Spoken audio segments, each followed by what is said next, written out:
রীতিমতো অবাক ধারাভাষ্যকার। ক্রিকেট মাঠে ফুটবলের মতো করে নুরুল হাসান সোহানকে ফেলে দিল আফগান বোলার। চমকপ্রদ ফিনিশিংয়ে আফগানিস্তানকে উচিত জবাব দিয়েছেন নুরুল হাসান সোহান। প্রিয় দর্শক, বাংলাদেশ ও আফগানিস্তান 3 ম্যাচের টি-20 সিরিজের প্রথম টি-20 ম্যাচে মাঠে নেমেছিল, যেখানে বাংলাদেশ দারুণ জয় তুলে নিয়েছে।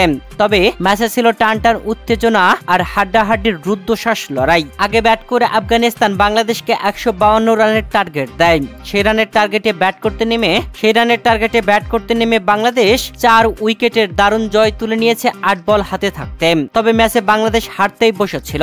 109 রানের মাথায় বাংলাদেশের প্রথম উইকেট পড়ে। পারভেজ হোসেন ইমন আউট হবার পরে তার দেখানো পথে বাংলাদেশের বাকি 5 ব্যাটার প্যাভিলিয়নে ফেরেন। তানজিদ হাসান তামিম, সাইফ হাসান, জাকের আলী অনিক, শামীম হুসাইন পাটোয়ারি, তানজিম হাসান সাকিব। এই 5 ব্যাটার প্যাভিলিয়নে ফেরার পর বাংলাদেশ কঠিন চাপে পড়ে যায়। ম্যাচটা যেন হেরে যাচ্ছে বাংলাদেশ। আফগান রাশিদ খানদের রীতিমতো উল্লাস মাঠে। তবে বাংলাদেশের হাল ধরেন নুরুল হাসান সোহান ও রিশাদ হুসাইন। দারুণ ফিনিশিং এ বাংলাদেশকে জিতিয়েছেন নুরুল হাসান সোহান ও রিশাদ হুসাইন।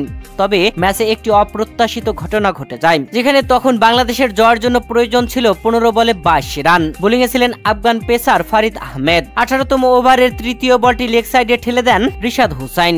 ঠেলে দেওয়ার পরে রান নিতে দৌড় শুরু করেন, তবে বোলার সেই বলটি ধরার জন্য দৌড় দেন। নুরুল হাসান সোহান নন স্ট্রাইক থেকে স্ট্রাইক প্রান্তের দিকে দৌড় দিতেই আফগান বোলার ফারিদ আহমেদ যেন ইচ্ছা করে ট্যাকেল করলেন নুরুল হাসান সোহানকে।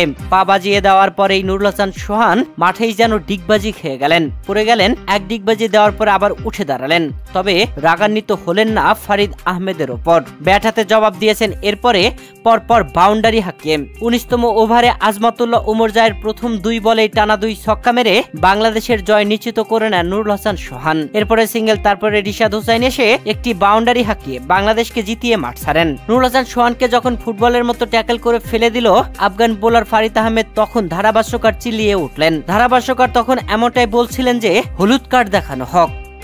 3 ম্যাচের টি-20 সিরিজের প্রথম টি-20 ম্যাচেই 4 উইকেটের জয় তুলে নিয়ে সিরিজে 1-0 এগিয়ে বাংলাদেশ, যেখানে আফগানিস্তানের বিপক্ষে দ্বিতীয় টি-20 ম্যাচে আজ রাত বাংলাদেশ সময় 8টা 30 মিনিটে খেলতে নামবে।